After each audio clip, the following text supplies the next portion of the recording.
I hate you. All you do is say Riverdale sucks and that it's not well written. Well, fuck you, hater. I love it. It's my religion, and it's a masterpiece that nobody can hate. How dare you call it bad?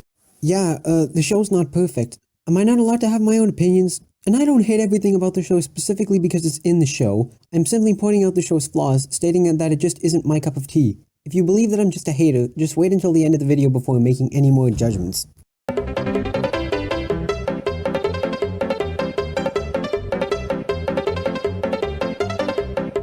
So, the first question you probably have is, does this episode continue after the events of the last episode? And believe it or not, yes, it does.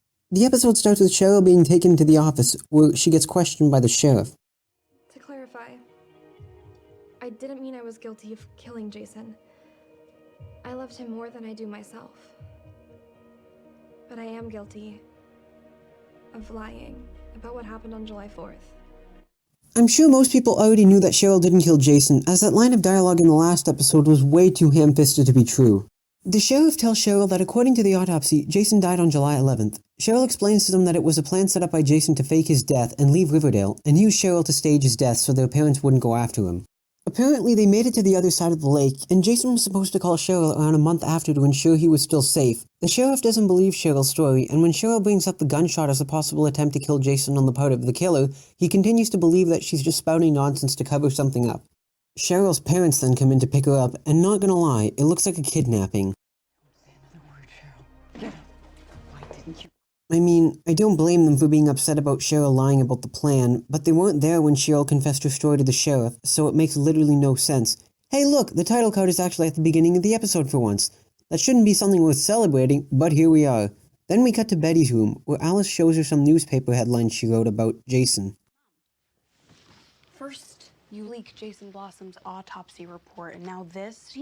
Betty tries to convince Alice to stop taking advantage and sensationalizing someone's death. Betty, that isn't what's wrong. What's wrong is that she's leaking police investigations by bribing one of the surgeons. It's news, Betty. We own the Riverdale Register. We have a responsibility to keep the people informed.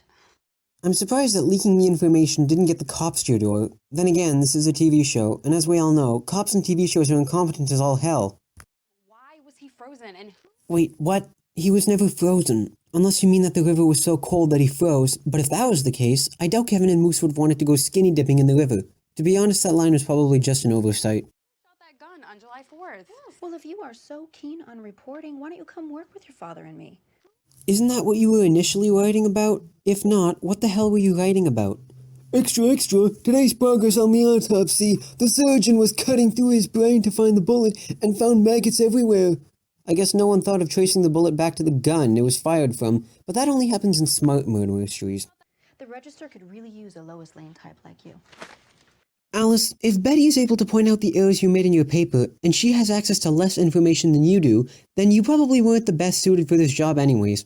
Sometime later, Archie goes to the office and explains to the sheriff that he was there when he heard the gunshot, explaining he initially didn't come clean because he thought Jason had drowned. But then when the autopsy came out and said he died later... Hold up, so the cops are releasing information about Jason's death, so why does anyone bother reading Alice's column? She obviously doesn't work for the police, or there would be no reason for a bribe. Anyway, Archie tells him that he was working on some songs when the sheriff asks why he was in the woods. He says he wasn't alone when they ask, and he hesitates for a while and eventually responds with his dog. I guess he wanted to lie without lying. Later, when they're all together, they start talking about how everyone's a suspect. Should we maybe re-binge Making a Murderer on Netflix tonight? If you actually want to solve the mystery, I suggest watching Who Shot Mr. Burns. Apparently, Veronica is going on a date with Chuck, and everybody talks about him like he's a big shot. Moving on. Betty wants to start a newspaper column. I guess she did take her mother's advice. In order to get information about Jason's death, though, she goes up to Jughead because of his novel. Betty, I don't see how Jughead has access to any more information than you do. Jughead only agrees to do it unless he has complete freedom. But it's your story. It's your voice. Keep that in mind. After Jughead agrees, he goes to confront the Scoutmaster, as they were also at the river on July 4th. We cut to Archie coming home from school, where his father confronts him, like every other time we see them interact. At least this time it's important. You and Jughead were on a road trip on the 4th. At least they remember details from the last episode. Archie's dad talked with the sheriff, and because he found out Archie was lying, he gets grounded for 2 weeks. As a punishment, he must be home before 7 o'clock. The next day, Archie tells Grundy that he told the sheriff that he was there when he heard the gunshot. Grundy continues to worry that someone might find out. What if Sheriff Keller just decides to keep digging, and it somehow leads to us, to our relationship. I'm pretty sure that what I said about 1,000,000 times last episode could have worked. There's no reason that you can't come clean and just say that you and Archie were in different parts of the forest, because later, someone will point out that they saw Grundy's car in the forest, so might as well tell the sheriff now. She gets angry towards Archie and suspends his lessons. The next day, Cheryl thanks Archie for coming clean to the police, confirming that Cheryl isn't a liar, though that only confirms the gunshot, not the whole story about faking Jason's death, but I digress. I'm granting you one wish, Archie.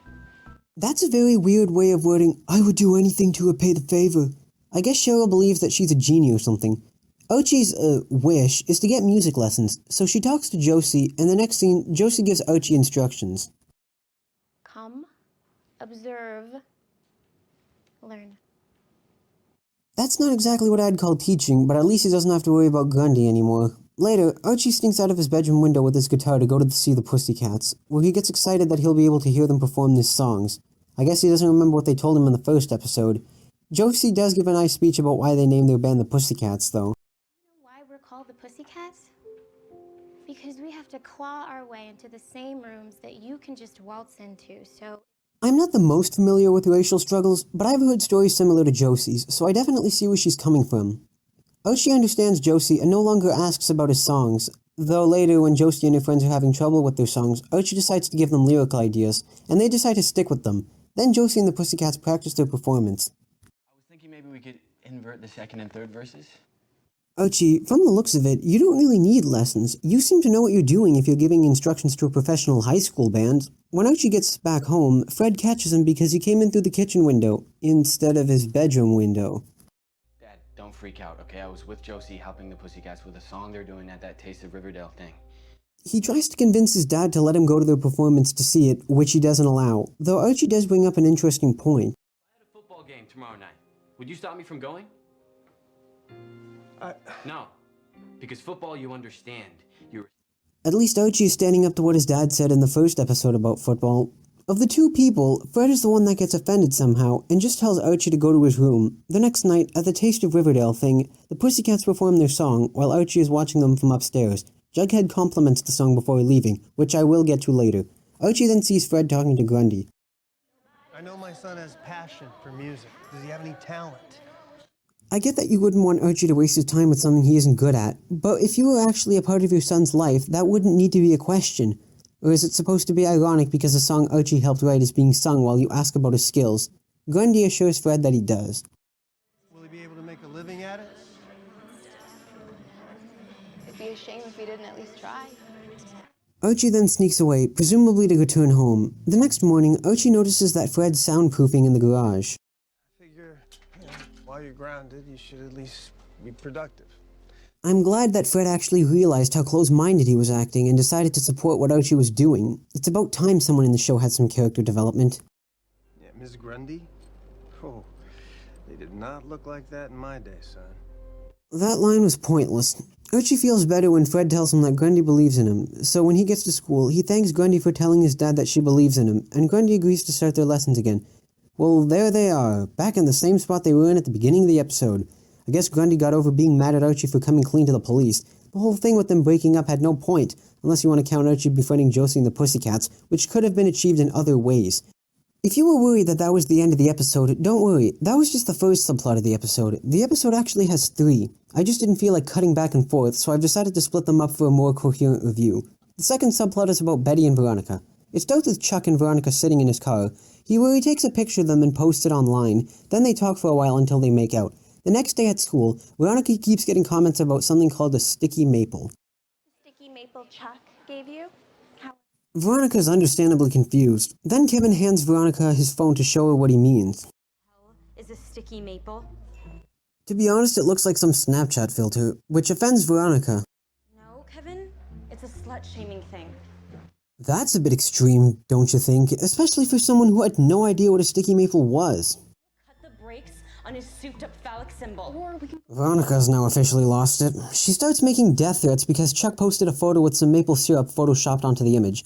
I mean, it's discovered later that this is a really big deal, but right now Veronica just looks insane. She even storms into the men's change room, pushing Archie out of the way when he's understandably confused.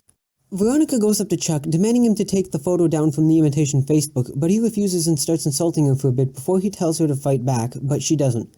That night, we see Veronica scrolling through the comments made in a Microsoft text program, which all want her to leave. These kids are just taking social media way too seriously. I have no idea if this is just failed social commentary, or if the writers thought it was the only way to have kids think Veronica is nasty. If it was the former, you aren't supposed to sacrifice realism for satire, it's supposed to make sense in-universe, and everyone hating Veronica for a Snapchat filter is extremely forced and contrived, and if it was the latter, Chuck could have taken pictures for them while they were kissing, or made up lies about her. I mean, that's what happened with Ethel, another character who had something similar happen to her. Anyway, Hermione comes in and asks Veronica about her date. I'm on the outside, more rotten on the inside. What's that supposed to mean? Come on, Hermione, put two and two together. Just said he's not really my type. I can't tell if Veronica is intentionally saying that sarcastically, because that's not what being rotten on the inside means. It means he's a douchebag, although I can't get too mad because it does come back at the end of the episode. Veronica then gets a call from Betty and returns to school. When she gets there, we see Betty and 7 other girls gathered in a room, saying that they had the same experience as Veronica. Ethel decides to tell her story. Apparently Ethel was talking to Chuck in the library and helped him with some homework, and the next day, she got harassed by everybody and even got her locker vandalized because of something Chuck said.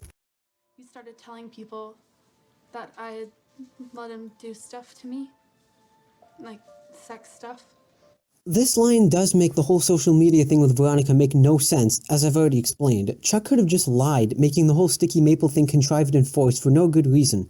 Apparently the jocks keep notes of who they went out with and keep it in a journal. Each conquest earns them points. They keep track in some secret playbook.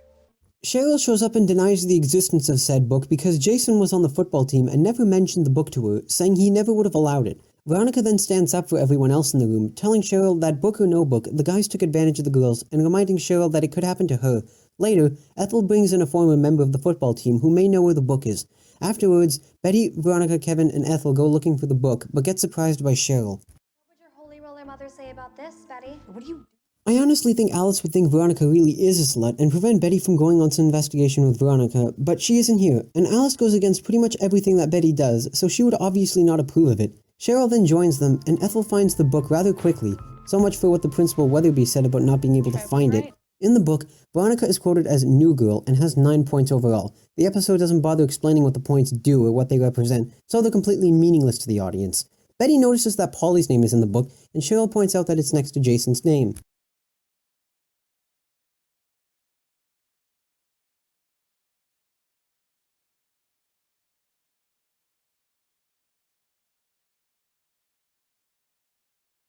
And, believe it or not, instead of Cheryl trying to shame Betty and shut her up claiming Jason was an angel, she responds with this.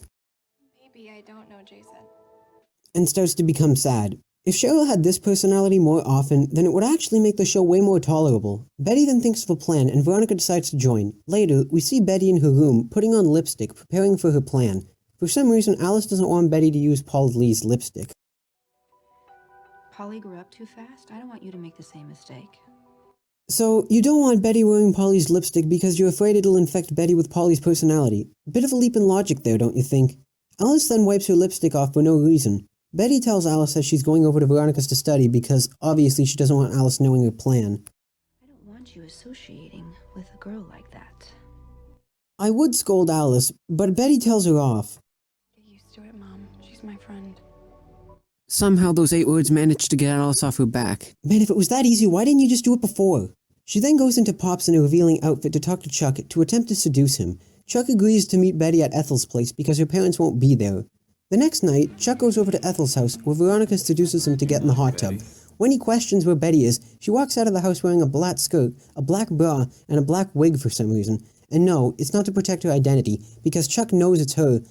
And is it me, or is the music glitching in this scene? Betty couldn't make it. So she sent me instead.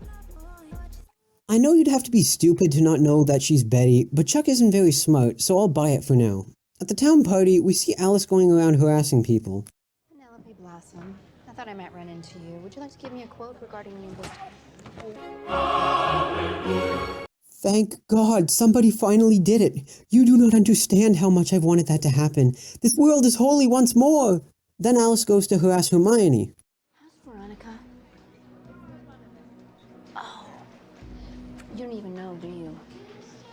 I kinda wish this scene happened before the punching scene, then maybe it would have taught her not to be a dick in public. Things that you're saying about your daughter at school? What things? Slut shaming. No, I don't know how Alice knows about that, since Betty never told her, or is she bribing one of the high school students to leak gossip? You know, you really have to keep an eye on girls like Veronica. They so easily can get out of control. Haha, Alice doesn't know that Betty is so insane that she's trying to cook someone to get them to apologize. You think I'm kidding, don't you? Just wait to see what happens. What is that? Muscle relaxer. Mix it with booze and it lowers your inhibitions. Hello, truth. So yeah, Betty puts stuff in his drink, and next scene, Chuck is not only handcuffed in the hot tub, but Betty is also rising the temperature. I'm getting hotter by the minute. Time to squeal, pig. Tell the truth about what happened between you and Veronica. And before anyone accuses me of taking Chuck's side, I do believe that what he did with all those women was immoral, but there's a correct way to do it, and this clearly isn't it, especially with lines like this. The truth, Chuck, or so help me, I will boil you alive. That's like saying a school shooter has the moral high ground because everyone they shot bullied them harshly for a long time. There's a point when revenge becomes insanity, and Betty has crossed that point 2 miles ago.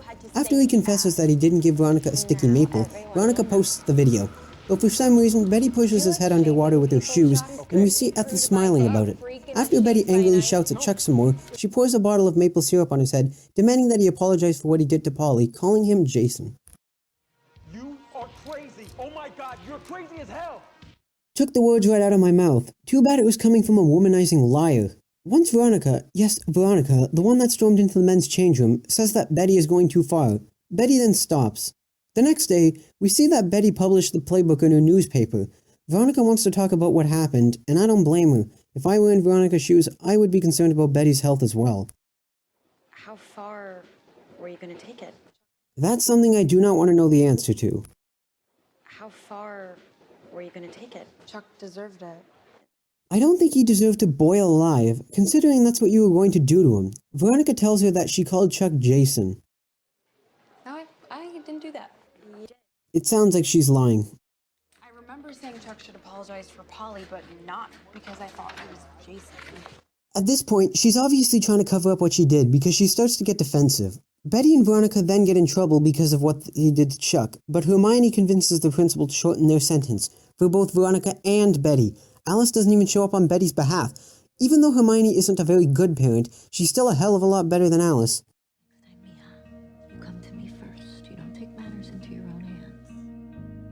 Technically it was Betty's plan, and she's the one who did most of the work. Although it didn't completely end horribly, because Chuck and his friends got kicked off the team, and the girls are seen as heroes, and they all thank Ethel for giving the book to the principal.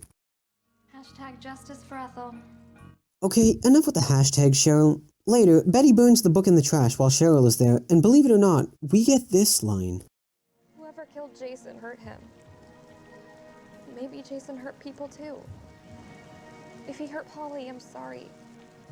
Cheryl actually has character development. She no longer acts like a douche. That's right, we actually have not one, but 2 characters go through character development. Fred and Cheryl. No, Betty going insane doesn't count, that's character regression. Lastly, we have Jughead's subplot, which is just Jughead investigating the scouts about Jason's murder. He goes up to Doily and asks him about the gunshot. And like I told him, my scouts and I, we didn't hear anything weird. Though in the next scene, we see Jughead in Pop's chocolate shop where he takes a cherry off the Boy Scout's sundae and eats it. It's scenes like this that make me laugh genuinely. He just comes out of nowhere and steals a sundae. I just wasn't expecting it, and not knowing how Jughead knew the Boy Scout was there adds to the joke, instead of the last episode where it was just creepy. He questions the Boy Scout about the gunshot. It's Scoutmaster Doily. He's lying. About what? The gunshot. It was him. We learn that Doily was shooting targets. I don't think I need to say this, but why? Why would he lie about that? It's just shady, especially because there's no reason for him to lie. The next night, after Jughead leaves Archie, he goes up to Doily and tells him that one of the scouts confessed. Doily tries to defend what he did, but like I already said, there was no reason for him to lie, so Jughead tells him to meet him at the school paper office tomorrow. We cut to the next day, where Doily is in the newspaper office. Publish a story saying I fired that gun, my life will be ruined. Should have thought of that before you lied about something for literally no reason. Actually, instead, Jughead and Betty agree not to say anything, as Doily apparently has a better story. He says that he saw Grundy's car. I would have done anything to protect Archie. But Dilton Doily had just opened Pandora's box, and now there was nothing I, or anyone, could do to save him. Yes, there is. You could just say no deal and publish Doyley's gunshot story, and he can pay for what he did. I mean, come on, you guys had morality right earlier when you punched Alice. Why did you do anything here? But I guess we have to wait until next time, because the episode ends after this. For good this time. So, what's my opinion on this episode? It's actually the best of the three so far. Some characters go through character development and change for the better, and even though the whole Betty going crazy thing is fucked up, I'm reminded of scenes like this. And I'm just glad they got morality right for once. There isn't as much filler, and despite how annoying Alice was in the scenes she was in, she got punched, so I can't complain. But next time, we are in for something different to say the least.